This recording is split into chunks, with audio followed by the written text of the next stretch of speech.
ఎవరు ఎవరికి తోడవుతారో ఎప్పుడెందుకు విడిపోతారో మమతను కాదని వెళతారు మనసే చాలని ఉంటారు ఎవ్వరి పయనం ఎందాకో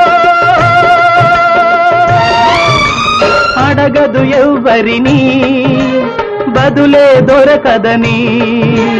అడగదు ఎవ్వరిని బదులే దొరకదని ఓ బాటసారి ఇది జీవిత రహదారి ఎంత దూరమో ఏది అంతమో ఎవరు ఎరుగని దారి ఇది ఒకరికి సొంతం కాదు ఇది ఓ బాటసారి ఇది జీవిత రహదారి